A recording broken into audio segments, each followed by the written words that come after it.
to make it through. If he does he get picked in that top 3, or maybe he makes it into the second phase of bans and gets a hit there. Yeah, Hoonbots is in such an interesting position because a lot of people inside of the community or at the pro level, once this new assassin patch, I'm just going to call it the assassin patch from now on, rolled out, they were like, maybe Hunbots is pretty good. I mean, he uses the whole maze tree pretty well, but so does like every single assassin. But he really has kind of skyrocketed himself through the standings of the individual power rankings of some of the junglers. I thought maybe we'd see a little bit more emphasis towards things like the Thor, but it really seems like generally it is the SEC that likes to go towards these semi-global ultimates. I thought Ratatasker would have a resurgence as well, as he was one of the standout assassins inside of 8.8.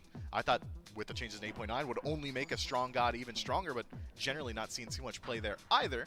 But as the ban phase has started to roll through a little bit here, Uul removed from the table. That's a hunter pick that has remained within the ban column. Transcendence plus Maze Tree turns him into not just a hunter, but also a mage, legitimately, with some of the damage output that he's able to bring.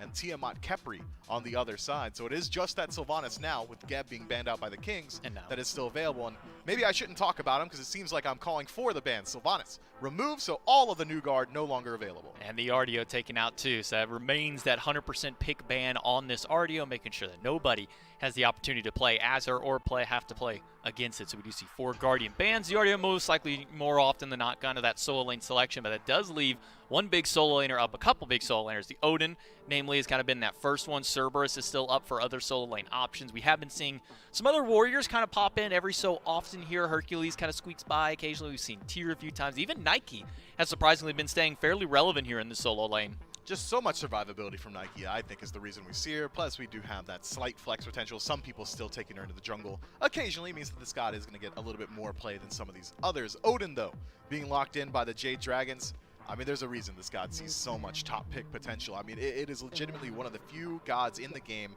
that forces you to address the team fight in a completely different way. It's one of the few gods in the game that legitimately forces you to pick up a relic. Phantom essentially added a Smite just to deal with Odin, and even with its inception, Odin is still incredibly dominant. Well, let's talk about dominance on the other side. Camelot Kings, they've got lane pressure, at least inside of the duo lane. Izanami, so hard to match up against. Even if you're drafting 2 pressure gods on the other side, I'd argue that Izanami might be able to match anything else on her own, and that's with support notwithstanding. The Kings still can go towards something that could help out there. Discordia, though, is not something I expected to see so high in the draft. I wasn't thinking the Kings, or I don't think, rather, the Kings are worried about it getting banned out. Maybe they're just waiting on a couple other picks in their own right. But great damage output, a passive that kind of boosts your early game as well. Discordia is certainly not bad, but top 2? I'm not sure.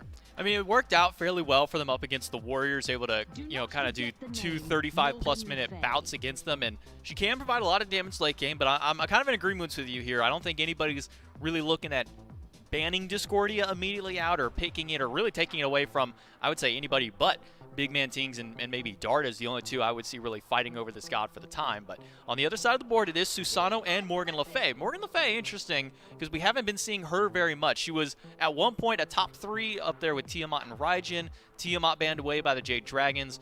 Raijin still left open, but it seems the Jade Dragons and Hurrywin specifically still want to kind of teeter over towards this Morgan Le Fay. That does leave Terra open for a last pick before the second round of bans for the Kings. And as of recent, we don't really know if for sure this is going to be going support role. Could see some of that flex over in solo lane. Yeah, Terra's so hard to lock down. She brings so much value to the solo or even the support. If you put her in solo lane, she gets a couple of levels more quickly, gets into that late game phase a little bit faster as well, and that means that Earthen Fury, your win button, is stronger once you do join that 5-on-5 engagement. So the Kings have got themselves a decent little flex pick here in the Jade Dragons. We'll see if they are willing to decide which way it's going. So far, it generally is just those jungle bans from them, Gilgamesh and Loki removed from the table, so they're not really going to hedge their bets there. But to speak to your point, Morgan Le Fay sure doesn't see a lot of play in the SPL in general, but Hurrywin loves this pick, man. Dragonflight plus like Rune Mastery, you're like one-shotting whoever you want. The ultimate for survivability as well. It fits his playstyle incredibly well. Almost a pseudo-assassin, similar to Yanis in that if he's able to close gap into your backline, you're probably not going to have a backline much longer afterward. And we'll see what the answer is on the other side. Camelot Kings, keeping in line with the theming, take King Arthur. Yeah, they're going to take the king himself. A couple of jungle bans by the Jade Dragons. They took Gilgamesh and Loki, both off the table. That leaves up the Cupid and Ares as a ban. for the Kings, and the Cupid is just one of those, well, you look at what they're running with on the side of the Kings, and you just got to go ahead and ban it. That Fields of Love, such a big ultimate, such a giant circle that provides that cripple and really shuts down, well, it would have technically, I guess, all 4 of these guys, so maybe a wise ban for them. Also just taking a shot there at Panda Cat. So many things left open. Izanami as a first pick here by the Kings. Really one of the only teams who are probably going to top 2, and Izanami gets something comfortable for Netroid in that Hunter role. But all this time we talked so much about the solo lane and the mid lane. We talked all about the supports earlier on. The 3 of the new guard got banned, but Yamoja was still left open and ended up gets 4th picked here by the Jade Dragons, 8th pick overall. And Panda Cat, well, Panda Cat doesn't care about what you ban away. Sure, you take away the Uller, that's kind of the top hunter at the time. You ban the Cupid because it's wise against your team, but there's so many things open for Panda Cat, and it's looking like an AMC as a 5th and final pick for the Jade Dragons to round out that duo. I might stand corrected a little bit here. Yamoja plus AMC together might be able to match some of that lane pressure that Izanami and Terra are going to be bringing, assuming that this Terra is headed for the support role. And with King Arthur on your side, I think that's a fair assumption to make. But AMC up against a Daji probably doesn't feel so good. Miser to kick it all off. First set of the day, first set of the weekend, and there's already action. PBM over on the Camelot Kings side of the map. Genetics and Netroid gonna send some damage his way. Can he get out? Genetics will slow down PBM. First blood right around the corner. Healing comes out. Wall dodged out. Mike with the med is gonna walk away from this one. Gutsy for Mike, and it looks like he was able to steal it away. See if Netroid goes back for it.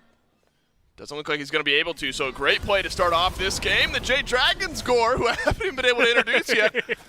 Good start here for PBM. Being able to get out alive. Good body blocks. I actually have to give a lot of shout-outs to Genetics. Despite the fact that they aren't able to get the kill, they control that a lot. And if it weren't for the fact that that cooldown is off right there, also the fact that Yamoja can just spam things for funsies, he's probably dead, but not having the walls for the first few seconds makes it a lot more difficult for it to fully connect. Time to get used to. And I think that once he really hits his stride, and Twig has looked good. I remember last weekend he had a fantastic game on one of the assassin picks. I was able to help out the Camelot Kings. Was going to get your thoughts on it, but might not have time because Sanford Soccer has made his way right back to the right side of the map. Just enough mana for Final K to get the cage down. Typhoon out onto Variety.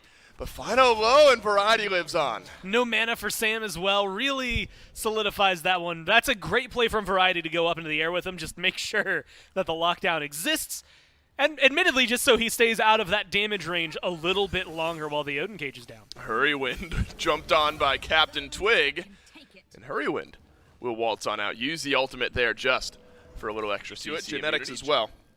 And so the Izanami will dash on out and dash away. Izanami was at the forefront of the conversation when the bow build was the most popular, and has sort of still remained in that conversation where Crusher still works pretty well. The attack speed's always going to feel great. BMT not feeling great right now. Apple no good. Will Hurrywind hit the last bit of damage? The last ultimate doesn't connect, but he reads it well, and Big Man Tings walks into the dragon, and Hurrywind picks himself up a kill. Oh, they plop a ward onto the speed buff. If he waited, what is that going to be, like 15 more seconds? Yeah. Admittedly, a long time to just sit in the enemy jungle. You'd be able to strip that one away. Nobody else got an assist for that. Now PBM's over here. Again, this is the thing that's been interesting me the most is seeing these supports now, especially with Twig here. This could actually be a good powwow opportunity. Yeah, Twig jumps on Polar Bear Mike, who does not have beads, and a lot of that CC connecting onto Yamoja early. But Final K has enough pressure to make Variety back off. In the cage he goes, and there's a lot of damage onto this King Arthur. Final K puts him down. And they just walk at the solo laner of the Camelot Kings. Genetics is rotating in from left as well. Palau will pull 2 in here shortly, but I don't think Genetics has the damage to keep things going here. A great rotation in from Mike. And I like that in more ways than one. Even without player cams, you could see Mike and Final K in-game turn to look at each other like, so we're about to get pulled, huh? Yeah. Yeah. What's up, man? Yeah, First time. Doesn't mean too much, though. And now they're laying in wait. This is actually nice. A brilliant trap. They have a little bit of a ward on this speed buff, so they should be able to find something. He blinks in, looking for the 1v1. Typhoon flies out, knock God. up, down goes Twig. Big play from Sanford Soccer. Might have even gotten the speed buff as well, but now the chase is on. Variety and Genetics in a 2 versus 3, but the Jade Dragons happy to take those numbers. Big Man Tings could be the difference maker with a rotation in from mid. PBM's going to get taken down, though, and Final K's low. Big Man Tings is able to make an impact on this fight. Now the apple is out, and Hurrywind left scattering to the wind. Stun out, knockup is there onto Variety. Final K sends the spear on through, but Big Man Tings with the strife makes Hurrywin pay. The Camelot Kings show up in force. You go in, you kill the jungler on the other side. You admittedly just killed Variety again as well, so you're feeling, I think, good if you're the Dragons, but nowhere near as good as a good grouping from the Kings there, showcasing what Tings is able to bring into the fight despite losing your jungler early on. I mean, that is good control from Genetics as well. That's pretty much exactly what you need to see from your mid laner. Unfortunately, the Morgan Le Fay didn't quite hit as hard, I think, as expected. I mean, player damage-wise is number 2 on the charts, but needs more. Can we do this? Variety low on mana. FineOK tanking up the tower. Sanford Soccer has just got to auto-attack. Variety on down. He's going to fall. Variety trades out 1 for 1. I mean, that's the best you can do in a situation like that if you're Variety. You got low health, nearly no mana. Sanford Soccer's on your side of the map, and these teams will not give us a moment. Hurrywind attempting to secure his own red buff. Now jumped on by Twig and Netrioid will notch his first kill of the game. Yo, but also shoutouts to Hurry. Did get the red buff. He dropped his buff.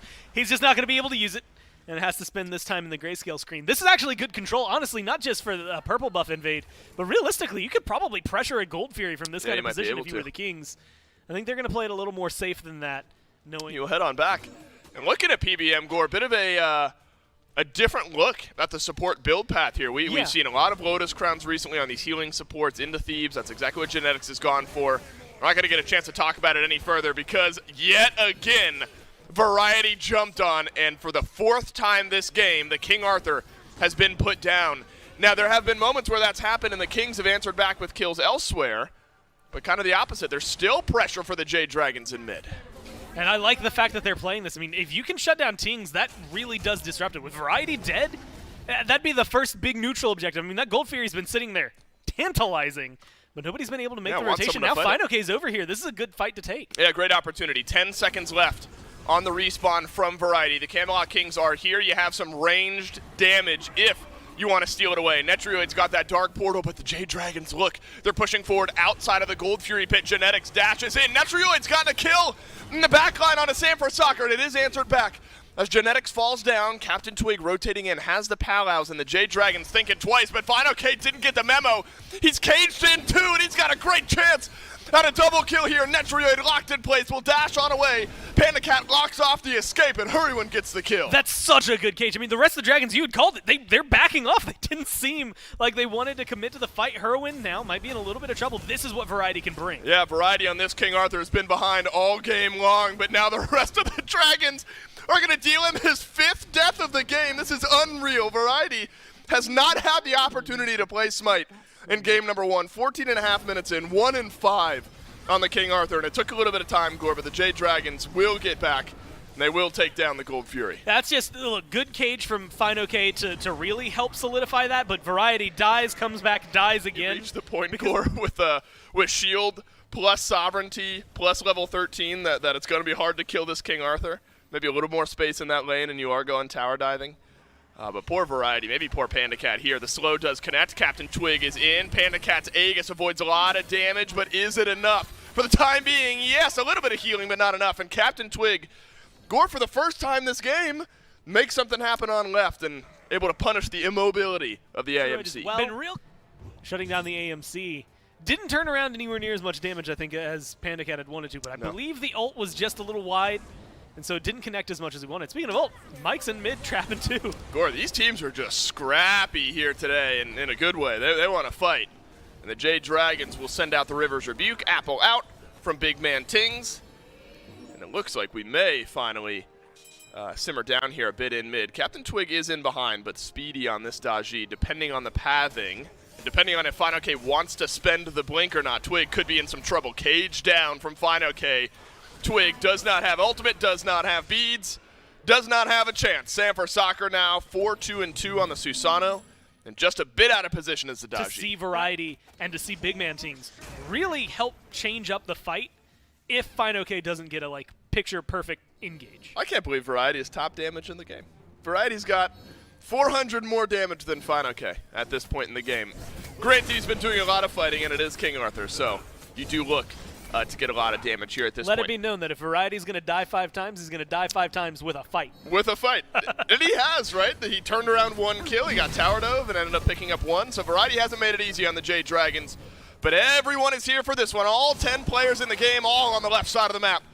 by this Primal Fury. Cage down from Fino, and it's on to Captain Twig, who's got to get out, and he will use the dash to get out and away. So Cage down, Primal Fury reset by the Jade Dragons. Genetics closing the gap, and Fino is commanding the presence of all 5 Camelot Kings right now, and the Jade Dragons are just putting their damage into the Fury, into the back though. Genetics blinks through, massive Earthen Fury onto every one of the Jade Dragons. He'll dash through, River's Rebuke from Mike delays out this fight, but not for much longer. Dark Portal from Netrioid strikes Patered up into the powwow as Captain Twig. A second wind is what the Camelot Kings need in this fight, and he'll crash down without getting anyone. And now the chase is on. I mean, Twig is isolated. You've gone 1 for 1, but they could make this a little bit more favorable. A good blink from Twig gets a disengage, but realistically, and trying to juggle that, slightly more favorable, maybe for the Dragons? I don't know. It's weird when it's a 1 in 6 King Arthur.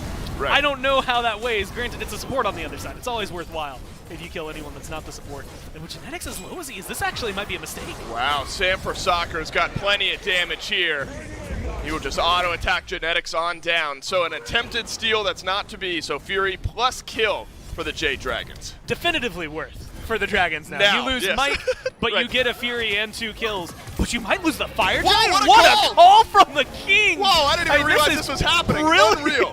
Unreal. I mean, that is about as magical as it could get. Unfortunately, they mistimed it slightly. Variety doesn't get it, but you still They have just want it. You still have it on Tings. You still have it on Netrioid. And maybe the most important thing, like, this isn't a small Fire Giant. Like, this is going to be a big deal in terms of the map play. At least in opening up a Phoenix, plus the gold is still roughly the same after this tower. It should pretty much go right back to equal. Oh my god. This is going to be a huge swing in favor of the Kings. If they get a good team fight under a Phoenix, they could end the game now. Variety feeling a little less bad. I mean, the KDA still doesn't look great, but the build is caught up a little bit. The levels are even to fine okay. The King Arthur back in a position where he can make an impact in the game and on these fights.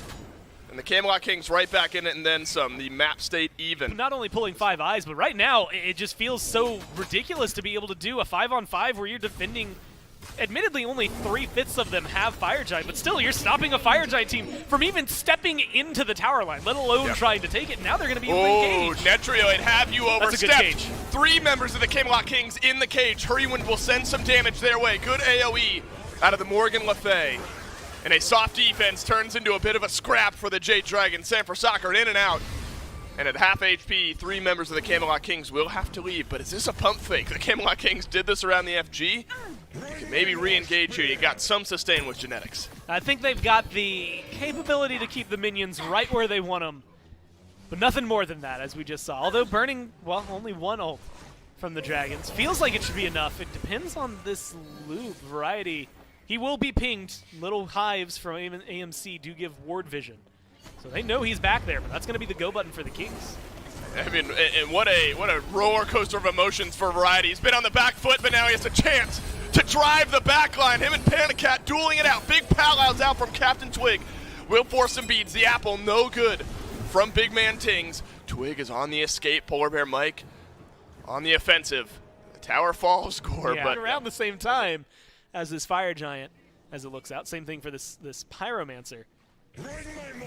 Seems like the Dragons are, and this is the play that I admire the most. They're focusing more on the right-hand side. They recognize this, this is the place you need to be if the Kings are going to be sneaking any objectives. yeah, I don't want to be on left anymore if only a few members of the Camelot Kings even are still on the map. Good damage on the Captain Twig. This is a fantastic start Good cage. for the Jade Dragons. Twig dashes on out. His final cage drop the cage. Double walls doesn't find much. The Camelot Kings able to stay out. Oh, but it's a huge pull from Sanford Soccer, but he is deleted by Oh my God. Netrioid. Netrioid turns it around. Double kill for the Camelot Kings Hunter.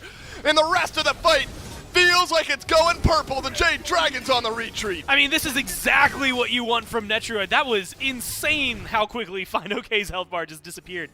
Hurry's waiting deep in the jungle, He's got though. damage. Big Man Tings walking out of base. Hurrywind, the rare mid lane 1v1. And he is chasing down and taking down BMT and a good return kill for the Dragons. I'll give it to him. I think BMT's a lot of where their burn is going to be. Can he do it Unless again, he though? gets caught out, because Netrioid's right here. Yeah, Netrioid's here. Netrioid's going to do it. Can you do it again? It's a dash through from Netrioid, and Netrioid gets all 3. The Camelot Kings put down the Jade Dragons. Only 2 survive, and it's the duo lane. And it is a Primal Fury for a Fire Giant yet again. And the Camelot Kings in control. Only Big Man Tings will be without this Fire Giant. And the Jade Dragons thinking about Phoenix Scary, defense. isn't it? Right? Doesn't it? It's like, hey, we grabbed some of the best players across the league. It's like, well, they also happen to be a team. Like, what a fun duo lane Genetics and Netrioid is. And they've had great synergy all year long. It has been wild, but an absolute treat to watch this Camelot Kings team not only feel good from the get-go, but somehow get better as the year has gone on. You got to close out a game here where you're in the lead. You got 4 with Fire Giant. This is the game. This is the type of game that you feel like you should win. But the Jade Dragons, they're a team that will not give up easily. We've seen some good engages from Final K, even Sam for Soccer, and I think back to that double kill from Netrioid. It was off of a great engage from Sam, but didn't collect. We get to see the big difference, I think.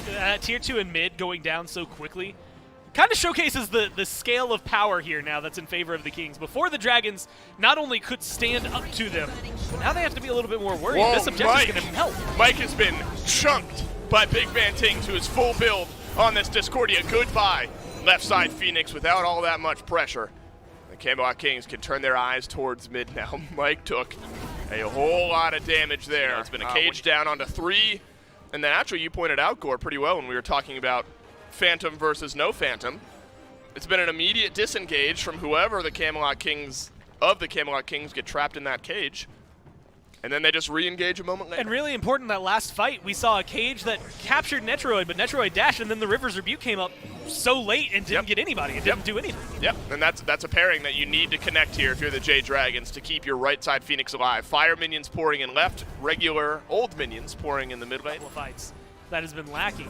But with the burn that the Kings have, yeah, go for the Oni Fury while it's available. That's going to help your left side even easier and make things a lot more problematic. That's going to be meeting halfway right now. By the time the Fire Giant is like thoroughly in trouble, you're going to be back at the tier 2 line, or at least easily should be around there with that Oni Fury, Oni Fire Minion wave, the full max strength wave. Yeah, we need like it's going to be fine. We need a term for that, just like the beefiest wave that you could possibly. Baby. Right, you put a Tiamat wave over there too. Look at this, a fight already breaking out. Oh no, where's Hurrywin's health bar gone?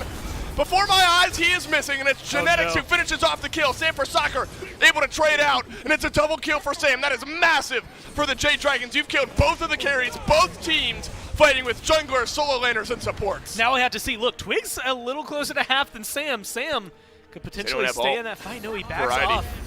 Variety's dead? Yeah, Mike's got to be dead here, and the Camelot Kings will tilt the scales back in their favor. Goros, the same fight from both teams on both sides, all carries dead, and then Mike 2 autos from Twig. That is not something that you want to have to deal with, especially since you've got a weakened Phoenix on left. Makes things a lot easier all around for the Kings, just because of those wave states. Bit of a difference in the Hunter builds down the stretch. And the Cat finishes with the chin size, Deathbringer for Netrioid, the state of their base. That you're able to step up, you're able to spend a little bit more time. The waves all right around the mid of their respective lanes, but you gotta go at some point. The Fire Giant between Netrioid and Genetics melting down pretty quickly. The gas pedal has been pressed, but the damage has been turned around. Apple out from Big Man Tings. Falls by the wayside. Captain Twig into the backline. Hurrywin kiting back well. Look at the sustain from Mike to keep him in place. Oh, the Palo is huge. Captain Twig pulls in 2. And both of the targets die. Now Hurrywin left running to the hills. Final K, the only one in range, and he'll have to make some magic happen around the enhanced Fire Giant. Panda Cat, his beads are up now, which is a little too late for it to be helpful. Fine, okay, has to do something. No chance. Yeah, the team's just going to back off. Those are long death timers, Score. Yeah, they're spending, it's a full minute before they're just walk in. back. And honestly, just Sam run it down. I think this, I've got to give it credit. Look, I was talking up Netrioid earlier, and I still think Netrioid's just doing nuts work, but Twig's choice in the dodgy and playing it the way that he has, it's 3, 2, and 4. It doesn't scream out like it's been doing a ton. It died so fast. But this dodgy has made the difference in this fight, in this game. Yeah, that powwow there at the end. I mean, look at how in sync those death timers are. It was 2 pulls, 2 kills immediately for the Camelot Kings. It was the engage they needed. And the Jade Dragons have not found the engage. Fine OK has been jumping in, but his health bar has been melting quickly, and it's going to happen yet again here. Captain Twig ends the game on a killing spree, and the Camelot Kings, they sneak away a Fire Giant early on in this game. inside of the map. So the Camelot Kings, despite being down maybe a couple of kills inside the early, still always maintained, or nursed rather, a 2,000 or 3,000 gold lead until that breakout team fight around the gold period lack thereof, where they were able to pick up the Fire Giant. Just macro play, able to net the Camelot Kings themselves a pretty nice, hefty win up against the Jade Dragons this time around. I think the player you've seen on the screen as well deserves some well-earned shout-outs, man. I mean, 3.75 KDA, tons of damage, I believe ends the game at 6-2.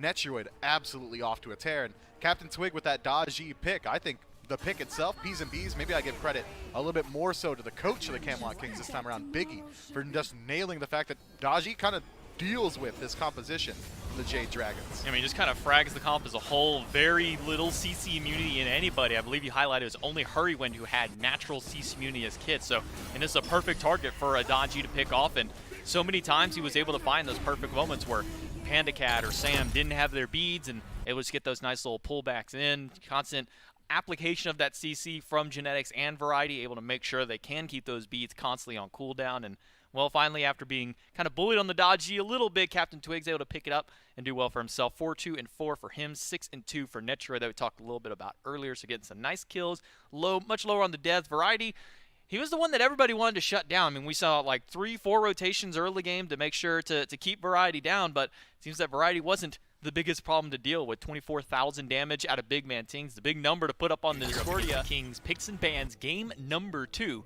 now underway. Kings do have that first pick selection. The Jade Dragons, after losing game 1, they decide they want to take second pick, and that'll give them 2 power picks to come off of the tail end of the bans. And obviously, with the Kings having their first one, a lot of Guardian focus in the first one. We had 3 supports and a Soul Link Guardian all banned away. Maybe not expecting to see a whole lot of difference here in game number 2, trying to keep some of that new guard out of there, and especially keep that Uller at bay and keep it out of there.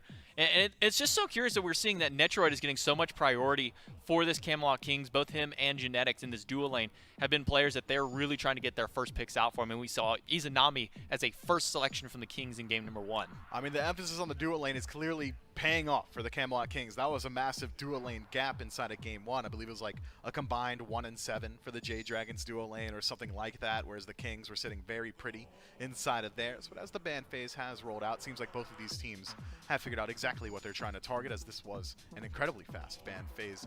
Uller, Odin, Artio from the Camelot Kings. Jade Dragons on the other end go for that Geb, Tiamat, and Kepri, which means that only one of those New Age Guardians works their way through and is immediately picked up on the other side. But if you're paying attention inside the waiting room, first pick Sylvanas does not work out super often. Yeah, I believe there was a 0% win rate if this god has been first picked. And really, there is only 2 supports picking this god at the moment. That I can recall, I've only... Oh, 3. Aurora has 1 that I've seen, and then Genetics and Inbound are the other 2 players that are really going for this god. Interesting to note here, Cerberus getting locked in. We did not see him at all in game number 1. Not picked, not banned, not even really looked at by these teams. And maybe that comes with the fact that Odin was locked in. Odin does have decent ways of maybe dealing with this Cerberus. Raijin, who got vastly ignored also in game number 1, gets picked up here for the Jade Dragons. So we got Sylvanas, Raijin, Cerberus as the top 3 gods locked in. Camelot Kings. If anything, if history is to repeat itself, we might see Netroid's god locked in here. Ram, Izanami have kind of been those top 2, and then a Heimdall as a third potential option for him in that hunter role. Yeah, if I'm the Kings right here, I'm probably keeping my eyes on Izanami and Hunbots. Hunbot's going to act as a secondary ban because the Jade Dragons have had a propensity to go towards that pick for Sam for soccer. And with 1 pick left available to them before the second phase of bans, I think it is pretty likely that if it is left available, the Jade Dragons will be picking that one up. So there's one of the 2, Izanami, locked in for the Kings. And I know that I said it will act as a ban if they do elect, the Camelot Kings that is, to pick the Hunbots. But Captain Twig's very, very good on that god himself, and it seems like he's in very high spirits right now, smiling into the camera. I think that Hunbots could really help out this draft. You've already got some great beads burning tools inside of the Izanami and the Sylvanas, but why argue against the top damage inside of the lobby, right? Big Man Ting's able to put up 25,000 inside of the last game. Gonna go ahead and try and do that yet again here in game 2. Yeah, kind of as we were talking about right before the picks and bans is, is the Discordia warranted a ban? And maybe the Kings thought that could be taken away from them if it does get to that second round. So they lock in their carries once again very early in, and Panda Cat wants to go for something big of his own. Ho Yi locked in for the Jade Dragons. But interesting to note, 10 games played, 10% win rate. Ho Yi has not seen a whole lot of success here in the SPL as of this phase. Yeah, a couple of those games on the Valkyries. I believe the Scarabs have gone towards the Houyi once or twice already as well. But if anyone's going to find some wins on it, you better believe it's young Panda Cat for the Jade Dragons. This guy loves these more aggressive style of picks, and I think something like Houyi should facilitate his playstyle a little bit more so than something like AMC would have. That Hun bots that we were talking about just a moment ago is going to get banned out here. The Jade Dragons saying, hey, I think you guys are going to go for it. Let's go ahead and take that one off the table. But both teams now lacking their jungler, so the Jade Dragons, by allocating a ban towards Hun bots, not only hurting the Kings, but themselves as well. They did go for Susano in game number 1, so that could allude to maybe the Kings taking a ban that direction. Instead, it will be a shot there with the Nike, just in case Sam decided he wanted to run that one in the jungle. But Jade Dragons, they can go with another jungle ban if they want. They can ban the Loki like they did in game number 1, and then try and maybe leave that Susano open again for Sam, or maybe Sam goes a completely different route. Maybe they ban this Daji that gave them so much trouble in game number 1. You know, Houyi, not the safest god up against there, no CC immunity, so Daji could really stick to this god, but we'll see where they decide to go. It will be Daji banned away here by the Jade Dragons. Final shot over now for the Camelot Kings. And we'll see which way they do go. I am surprised to see Daji banned out. Sure, it has great performance, but this time around, you've already got 2 gods with CC immunity on your side. If you are the Jade Dragons, Tycho, Drum, and Stygian Torment going to do a lot to deal with the Palau, but the Kings, with a little bit of flavor, decide to ban out the Zhang Kui this time around. Maybe saying, hey, I'm not completely sold that this Cerberus is headed for the soul lane. We might see Final K trying to pull that one out. Cerberus could still flex in a support. PBM certainly no stranger to playing that god, but I think that was a ban that may have been superfluous. I'm not too concerned about it. Tsukuyomi, not Susano. Tsukuyomi, the other Japanese assassin, locked in here for the Jade Dragons. Going to give them a lot of damage, some decent close-range CC with that second ability, and get a nice disarm and a stun at the tail end of it. And then the Caltrops, one of the more annoying abilities to deal with, just because it covers. Man, it's such a wide ability, that little half moon that you throw out. It slows you down. You take a lot of damage, especially when you get to the late stage of the game. If you're a carry and you walk over, you take like 60, 70 damage every single tick. And not to mention the long-range basic attacks you can throw out after a couple of different casts of his ability, like that Shadow Shuriken or the Caltrops. But going to be King Arthur one more time for variety. Got a little bit bullied early on in game 1 with it, but more than confident bringing it back here in game 2. He put out 20,000 damage despite all the efforts of the Jade Dragons to shut down variety. So I think King Arthur is certainly a pick that I'm happy with him taking inside of this one. Loki, though, is a little bit of a new look for Captain Twig. Has great 1v1 potential, has the ability to even split push still. I know that decoy not being the case, or not being as it was, makes the split push a little bit weaker, but still, the survivability of Loki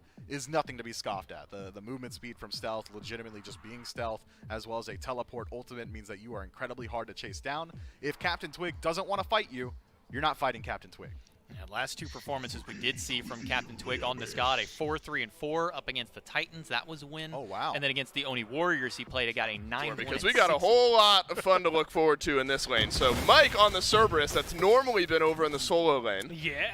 And so I think that pick in and of itself should be some fun to watch here this game in game number 2. And then Genetics on Sylvanas, which isn't necessarily new, but he's gone War Flag as his starter item. So a little bit of uniqueness to start off game number 2 here in the duo lane. Yeah, definitely making things a little spicier for us. I actually really like the Cerberus pickup for this, though, because we've seen it a lot as like the counter matchup for what, the Hells and the Ardios. Like when you're dealing with healing, you go Cerberus, although Oh my maybe God. need some help over there. Yeah, Mike's going to live, but You only, think this is the only most in pressure? spirit. You think this is the most pressure you can draft in a lane right now? This An is- Izanami plus a Sylvanas? If I've been playing Smite and like my duo lane, like I keep getting crushed in laning phase, this is the lane, like the Sylvanas Izanami Whoa. is what I go to make my life feel better. Wow, the Strife connects from Big Man Tings onto Hurrywind, who has to Thunder Crash away, but there was a real good chance there at first blood. Twig, quick on the blink, was dealing the fair share of damage on his own. Yeah, Tinks just did, like again, he did a lot that maybe wasn't the flashiest of all plays, but got the job done and realistically opened the door One here, versus Twig. one, Twig is going to walk away because that's all he can do from Sanford Soccer, but how far away can he run? Not enough. And Sanford Soccer grabs first blood, and that is the least ceremonious first blood we've seen in a while. It's just Twig on the wrong side of the map and Sanford Soccer running him down. The good news is he got the first blood and he took both of the back camps. He got a lot of experience just for that one little rotation. Good on Sam playing that aggressive. What a great pull. It's a great pull. Up and over goes Panda Cap, and Netrioid is there to read it. And luckily, a stun out from Mike will slow down the re-aggression. But yeah, back to the conversation of, is this one of the most pressuring duo lanes you can find. Short answer, yes. Short answer, yes, right. I mean, a root and a pull from Genetics into the damage and the trading from Netrioid is great. An early fight breaking out here on the Jade Dragons side of the jungle. The silence from Hurrywind is huge, and Hurrywind gets the kill on a Captain Twig. Big Man Tinks rotating in behind this fight, but Jade Dragons will end this fight before there's a chance. Genetics will be run down. The slow is in. A double kill from the Jade Dragons and a 3-kill swing on left. Now this brings me to the point I want to make about this Sylvanas, which has nothing to actually do with the Sylvanas we're seeing in game, but actually the Sylvanas we saw in picks and bans. We'll finish up the heavy mace. So lane equity as far as items go on the left, but Netrioid slightly behind as far as XP goes. I see Tsukiyomi over here. I'm waiting to see what Sam's going to do. He has ult now too. He does, and it's piercing Moonlight onto Netrioid. The damage is in. The pull from Genetics is good, but I think Netrioid's going to suffer a loss here. Sam for Soccer, 4-0-1.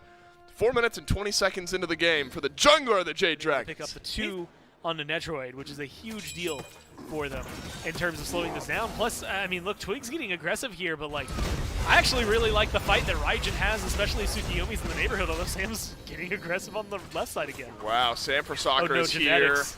here yet again. Genetics with the pull. Some good lockdown there. Netrioid might be able to win a trade with Sam, but now Panicat with a kill onto Genetics is able to pull this lane even further ahead for the Jade Dragons. Sam for Soccer sticking around. The purple buff, though, gets a bit of a heal. Netrioid slowed. Polar Bear Mike rotating, and Stygian Torment out with the beads. Great from Netrioid. The Tier 2 tower provides some safety, but how much? Not enough. Sam for Soccer. Oh no, Sam! No! Okay. Oh, yes, Aegis. What? Woo! What a relic choice! How many junglers go first relic ages? That is, None. look, that's clairvoyance for Sam. He knew that was going to happen. That's the only reason to have chosen that. And 5 of the 7 kills are on the dual lane of the Kings. There was a lot of pressure on left in on the solo lane in game 1.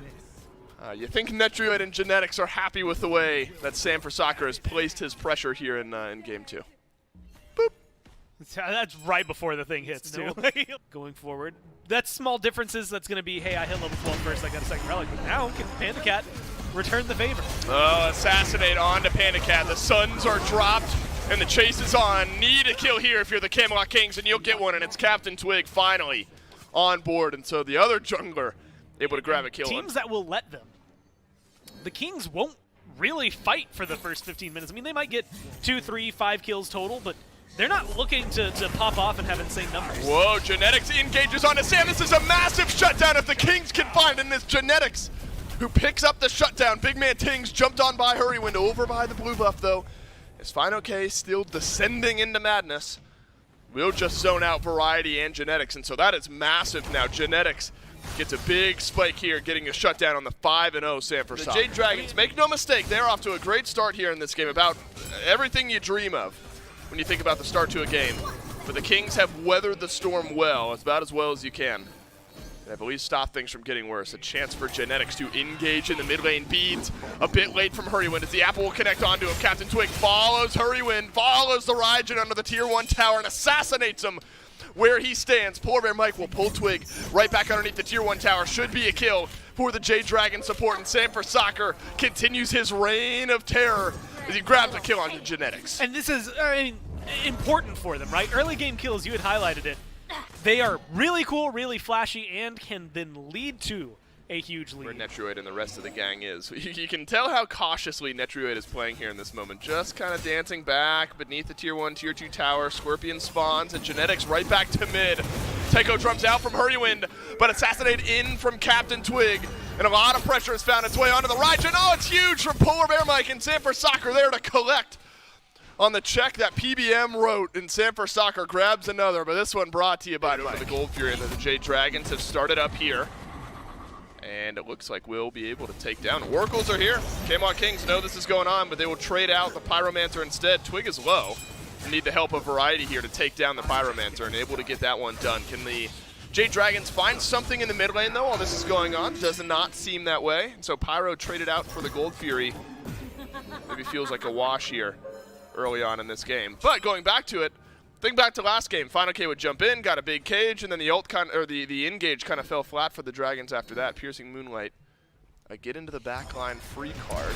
Pull no good from Genetics, but the ult is great. Stygian and Torment out from Mike, and that'll send Genetics off to the white side. Piercing Moonlight, here we go. On the ride goes Sam for Soccer, who is stunned in place by Twig. Is Sam alive? No way, NetDruid finally able to get that kill, but the last two members of the Camelot Kings are low. Variety rotating in late to this fight, but he is late to the party, and his team have left the party already. Hurrywin gets the double. Big 2 for 4 for the Dragons. Yeah, I mean, locking people Wait, down. are they going to do it again? He's in a Look at the great rotation. position. This is They're Pyro. going over there. This is Pyro. There's no way they're doing Fire Giant again. They're doing Pyro. So Primal Fury for Pyromancer this time. Because it was so similar to the game state we were in game one, right? It was Pyromancer, the Kings left and went to Fire Giant, but not to be this time. Another Primal Fury traded out this time for the Pyromancer, and the Camelot Kings just fine with that. But Variety's got 4 members of the Jade Dragons looking at him. Panda Cat, we mentioned Twig. He is going to be the one to delete that health bar, and Twig didn't have to use the Assassinate, so now Panda Cat has to leave, has both of the actives, but doesn't feel great about participating in this fight. Captain Twig around the back here. Do you feel comfortable tower diving? That's the question. Fine, okay, now left alone here as well. Dash is beneath the tier 1 tower. And the effective trade score in the health department going the way of the Kings. And look at all these archers. Yeah, that's a good call. You back off. You still get the tier 2. Wow. Look where Twig's position. I mean, Hurrywin is one bad misstep from dead if Twig's able to get it. You had mentioned the Assassinate still being available. This is good pressure from the Kings to be able to just shove them back under the What is going on here, Gore? They're behind. The Camelot Kings are behind in gold. Yo, not anymore. Way ahead as far as XP goes. And actually, one of the more unique things I've seen here, Gore, a 2-level lead for Captain Twig. Sanford Soccer is 7-2-6, and Captain Twig has a lead by 2 levels, and that's not a small lead. 2 levels for Variety as well. You wonder where the Kings feel like their strength is. It's maybe with Variety, who is melted on his way into the fight. Killing spree for Hurrywin. Taunts in on a NetDruid. That's huge. Here's Piercing Moonlight out of Sanford Soccer. The apple is in onto him. And some chunk damage from Big Man Tanks. The health bars are minimal for the Jade Dragons. Can you close this gap? I mean, Big Man Tings, his mouth is watering. This is an incredible opportunity for a full health Discordia to find a big multi-kill. Can he make something happen? At least grabs one on a Hurrywin to bring this fight back closer to even. I mean, that's one positioning tweak from being a pentakill for somebody, right? My Like, I mean, God. you are set up in that moment. The Fire Giant, I mean, you'd lose it on Hurrywin, or you'd be able to hold it just long enough for him, although that seems dangerous. But you get it on Panda and everybody else, and that seems worthwhile, and they seem to think the same. Okay, Jade Dragons feeling like missing Hurrywin is less impactful than missing Twig right now. This is a good Stygian Torment from Mike. NetDruid right back into the Lion's Den, and Sanford Soccer's got the Piercing Moonlight on the target. Big fight for the Jade Dragons. And say goodbye to the duo lane yet again for the Camelot Kings. Fire Giant half reset, but not fully. Variety and Big Man Ting still in range, and full reset is just around the corner. The Jade Dragons will back off. A lot of the damage that caused trouble for the Dragons was from Twig. I mean, you had highlighted with his build now, he's going to be chunking people. He got 4 or 5 Literally people in his assassinating damage. someone. And unfortunately for them, they just didn't have the follow-up. Yeah, that's a Cthulhu that Twig helped get down to half HP just now. Fire Giant's low, and the Jade Dragons will confirm it, but yet again, this huge splash damage finds its way across the roster. Massive mantle stun from Variety, but not enough just yet. And again, it is Big Man Tings with the opportunity to close the gap, to kill off some of these health bars. Blink forward from Polar Bear Mike. Will not connect onto Big Man Tings. Strife being down. Now a big loss for Big Man Tings. It's 2 kills plus Fire Giant for the Jade Dragons, but Gore, the health bars low. Genetics has found the engage. Genetics left alone with the Jade Dragons. Strife on to Fine OK. NetDruid is in with the Dark Portal as well.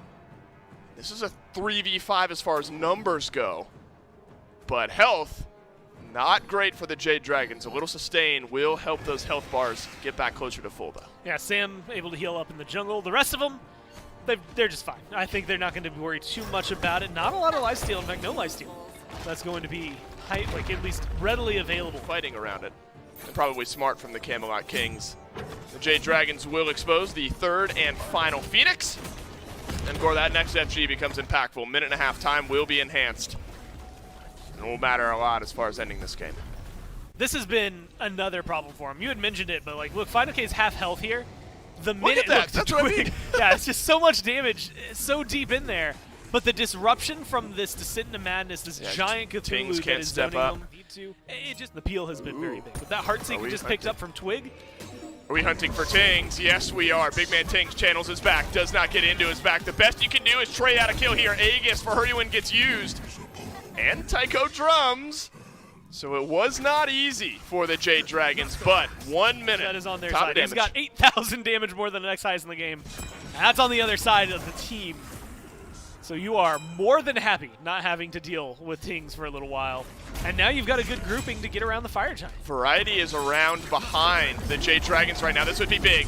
Can Captain Twig even the score? Does not have Assassinate, but will get Final K out of the fight. Variety behind Hurrywin, enhanced Fire Giant, real low here, but can the King Arthur do enough? Another big mantle stun, puts Genetics right in the back line. Genetics has gotten a couple. Hurrywin gets the kill on the Variety to trade back. This is a huge fight from the Camelot Kings, all done from behind, all done without their mid laner. 3 for 1 is the trade. And they're low, it's gonna be difficult. PBM and Final K, are they enough? You've got healing. I think you go for this Fire Giant. You've got 40 seconds without anybody that's going to be coming back. Yeah, you got healing. And you've got Tings respawn. Once Netroid joins this fight, I think you're going to be able to find the burn. And then it just comes down to the zone. This is a Fire big Giant deal without Variety. Fire Giant this set, Gore, for the Jade Dragons has just not been comfortable. A chance, though, for Mike to steal it away. A chance for Final K to make something happen. Enhanced Fire Giant. Slow burning here from the Camelot Kings. It's low, and it's oh my stolen! God! Final K with the big play, takes it away. And the Camelot Kings will have to wait to get a Fire Giant around their waist. Mike's going to get chased down here, but happy to do so. Captain Twig will grab the kill, but Final K waltzes on in, and he is the lone man on the map with the EFG. They spend all their time zoning the one. They forget about the other. There's 2 players disrupting these team fights. It felt like such a huge win for the Kings, too. I mean, Twig, you got him out of there, but you didn't get the kill. Just a little shy. And look, he just walks in. Nobody's really looking at him. Genetics turned around. That's probably where things fall apart. Look, Genetics, you cannot let that little bit of space. Final K just got to walk in there. One of the Jade Dragons, at least, you know, it feels about as little of a Fire Giant power play as you can get. The gold, of course, does help. But if you lose Variety here, which you won't, you are going to lose half of his HP. Things get easier. Sam for Soccer. Oh, brilliant on the Aegis, but it's not enough to save his life. And yet again, an individual member of the Jade Dragons gets picked off. Mid. With Variety backing and coming into this fight full health. I anticipate a good amount. Twig has a blue buff around his waist. I just noticed that. Can't pick up the speed he stole. Doesn't necessarily matter, I think, to him as of right now, but we'll see what he's going to be able to provide. He's trying to push up right. They've got minion waves over there, so they theoretically... Look, Enhanced Fire Giant would make this the easiest thing in the world. You just do it. Right now, they have to figure out how to get this split to make it work. You're playing with numbers instead of FG. Hurrywin jumped on by Captain Twig. Taiko drums, not enough. Poor Bear Mike's got to answer back a kill here. Good stun onto Twig. And so it's a 1-for-1 trade. And Final K descends into madness and starts to chase down the Camelot Kings. Mike around the right side. And Final K is massive in this fight, but the damage returned onto him is massive as well. He's got to back away. Oh, Bandicat nearly had the apple landing onto Final K. The Jade Dragons able to trade back a kill. Twig for Hurry. You send Twig over to deal with Mike, and then you send Variety over to deal with Final K, and the rest of them would be enough to potentially just burn down the FG and feel happy. But it's that awkward, hey, we need you to tank this because we're squishy, but also you're Sylvanas, you're not really known for zoning and keeping people out. Ooh. Just didn't work out. Mike blinks in. Horrific Emblem used onto Netroid. Final K is here as well.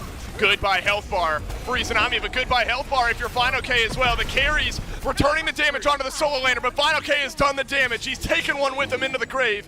But Big Man Ting's able to answer back. Blink back forward from Captain Twig, who's far from a triple-double, but he's putting on that type of performance. He's getting a lot of kills, but dying a whole lot in tow. Top damage in the game is this Loki. And he has zoned out a couple members of the Jade Dragons.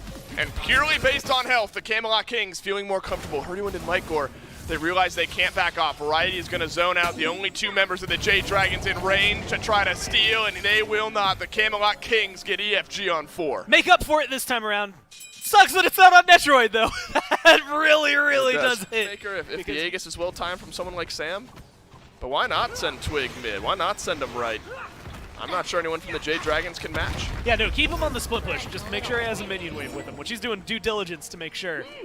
And that's going to make it awkward. Like you said, I don't know that anyone wins the 1v1. We saw it last time. Hurry was able to help turn that around, mainly due to the Phoenix damage than anything else.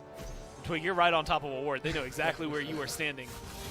But I like this level of aggression from the game. Oh, no, he did it! What a pull! Oh, what a pull into Sam, and he gets the kill as well. Genetics opens up what might be the final push of the game for the Camelot Kings. That is 1 minute's time without Sam for Soccer. There are 4 more nails left to be hammered into the coffin, and it's everyone else but Sam for Soccer and the Jade Dragons. Left side Phoenix looked at now. The split push cancellation ever so much harder. Captain Twig can walk on in to the mid lane Phoenix here. Another pull on to Final K. And this Cthulhu's got to get something done. He's done well to keep Netrioid out of this fight, who will have to dash away. Will Final K survive? For the time being, the answer is yes. Big Stingy and Torment onto Genetics. Panda Cat is full HP in this fight as well, and the Dragons have done well. And this is where, look, that Aussie passive, it's about to re-proc potentially here. At least Netroid, yeah, is going to be able to use that. Look at that health bar fill up just off of the jungle minions. That's what you want. When you have Aussie, that is what you get. You get the full reset, you get to come right back in. Right back to full HP. Good strike from Big Man Tings onto Polar Bear Mike in the mid lane. Captain Twig walks towards Fine OK. The left side Phoenix crumbles. 5 seconds left on the respawn from Sam for Soccer. The Dragons have lost their left side Phoenix, but they've done enough to give their jungler another chance. That helps control the pace that the Dragons are going to be able to set. But you can tell they're waiting to retaliate. They are not going to engage. Oh, in goes Genetics. Double knockup from the Sylvanas. And then the pull on to Fine OK. The Cthulhu's been at the forefront of every fight, but he's watching from the sidelines under what might be the final fight of the game. Panda Cat walks away from Variety, but look at the health bars of the Kings. They look a lot better. Sam for Soccer, he's about to go back in. He's gotten the kill on Netroid. Bloodforge proc, that's huge in keeping this Tsukiyomi on the map, but he's not on the map for much longer. Traded back by the Camelot Kings, but Twig left running. Fine OK re-engages. The Jade Dragons have done it. They've kept their base alive. And that Phoenix is so close to dead, but it's not gone. Tings has to stay alive here. If Tings goes down, the Dragons are going to be able to win this easily by running down Then mid. they gotta chase, They right? have to keep them from backing. They have to stop this reset.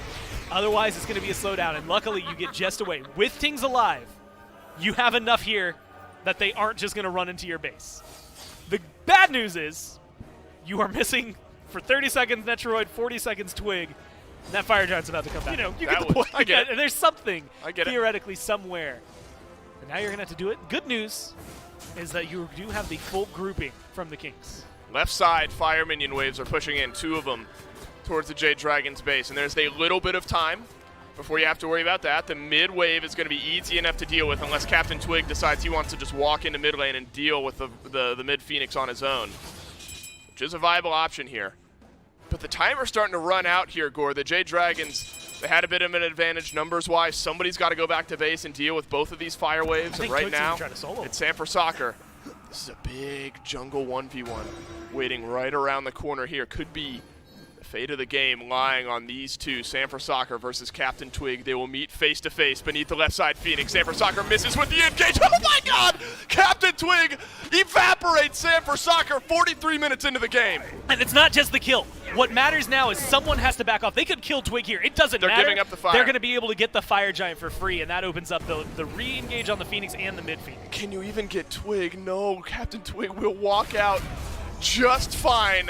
Captain Twig at 9-9-5 has come alive in this game after starting off like 0-4 or something like that. If they can kill Sam 3 more times, he gets a triple-double. Yeah, we're getting close, and if you can kill Twig once more, Twig is the closest one. He could die, get a kill, and 4 assists in this. Oh no, you gotta get 5 assists. You might get there.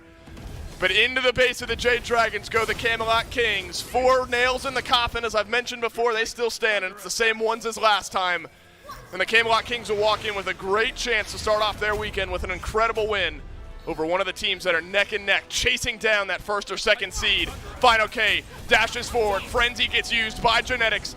And descending into madness is Fine OK, who's got Big Man Tings with a little bit of damage onto the backline. Variety is over here on left. Look out for Captain Twig. Assassinate. Waiting in the wings. And Captain Twig walks in. Titan not being looked at. Instead, it's the health bars of the Jade Dragons. Genetics is low. Sam for Soccer goes through. Hurrywin with a big bit of defense. Big Man Tings onto the Titan. The Camelot Kings oh my God. are not able to get it done. Are you kidding me? The Jade Dragons stand tall. Unreal quad from Panda Cat. Unbelievable. Jade Dragons live on. But they still have so many minions to deal with. They've got fire minions that are coming in. I'm gonna They've throw got up. trouble. What is that? They That's have gross. to defend. But they've got Disgusting panic 50 cat. seconds? Yeah, I think if you can push these wave back once, you'll still have 30 seconds to work with. Oh, but Dave, they don't have a lot of damage. They have Raijin only. I don't know that they can end here. I don't think they can turn it around. I think they have to wait. Captain Twig, who has the ability to just walk into your base and might just have enough damage to kill off the Titan. We get to look back at exactly what Panda Cat did here. Great use of the ultimate. And my goodness, Score. I mean, you are playing razor-thin margins. He does die, but not without dealing damage of 4 and nearly all 5 kills. Right now, Dave. I'm worried about literally everything else that could just make it in there. You know what I'm concerned about? It's so low. I mean, this game has been incredible. Let me say that. This has been so much fun to watch. Here's what I'm concerned about. The most unceremonious ending possible is Captain Twig just walking into the base and auto-attacking it on down. They know where he is. They do know where Captain Twig is. But this 1v1 didn't go Twig's way last time. Piercing Moonlight starts it off from Sanford Soccer. Assassinate out from Captain Twig as Sanford Soccer overstepped, dodges out the apple. That is absurd that Sanford Soccer dodges that one, but dodge it out he does. And this is huge. Now the Jade Dragons have the space to push out forward. Look, if the Dragons can win a fight out here without worrying about the fire minions, they win the game. That is the key for them. But they have to be so cautious of this. I mean, that Titan is low. And look at left. It's already getting pushed up way further than they'd like. Right, something they have to deal with. Mid, something they're having to deal with. And Twig only loses his ult there. He doesn't lose his beads. He doesn't use his blink. And so he's still in a great position to continue fighting. This is so awkward. I don't know, the Jade Dragon, it's kind of awkward right now. All of the Camelot Kings just walking down mid lane, and the Jade Dragon so separated. Netrioid dashes around the left, is fine, okay. Pops his ultimate. Poor Bear Mike alone in the backline here. The Camelot Kings turn their eyes towards the support of the Jade Dragons. Netrioid's got the first. Big Man Kings has got the second. Hurrywin with the Taiko drums needs to get one here, but he won't. The Camelot Kings come damn near close to finishing it last time. And they will finish it this time. Panda Cat got a quad. I don't think he's got a chance at a penta here. The Camelot Kings, they slip a bit, but they will deal the 2-0 to the Jade Dragons. I'm going to call him out. You were close, Twig. You almost got the triple-double. Last person to do it, I believe, last fall was Sam. The 5-minute mark, no shot that there's any comeback mechanic here for the Camelot Kings, but despite all that, despite the Jade Dragons having such a commanding lead in kills throughout the early game, they weren't able to find any of these objectives. I think at most it was like a 2, maybe 3,000 gold lead for the Jade Dragons. And the Camelot Kings, as far as farm and experience was concerned, were always in it. But this play right here might have been my standout for the entirety of the game. I call it GG right here too.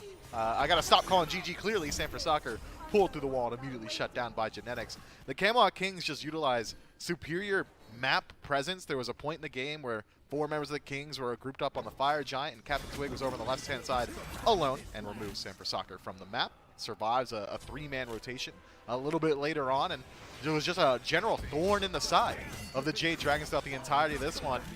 I think that the Jade Dragons probably learned their lesson. They banned the Loki in game 1.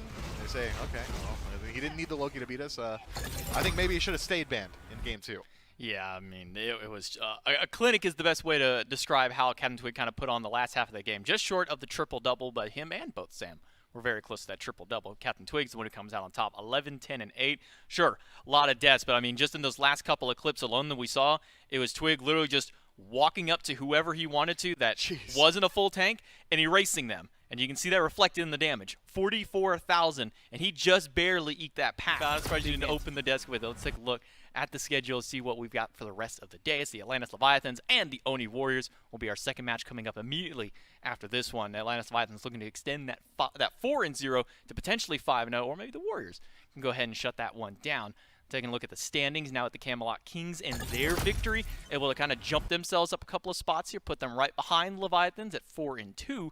Versus the 4-0, but we still got quite a few teams. We need to get a couple more games under their belts to kind of put it up there. Tartarus Titans right behind them, hot on their heels at 3-1, have potential.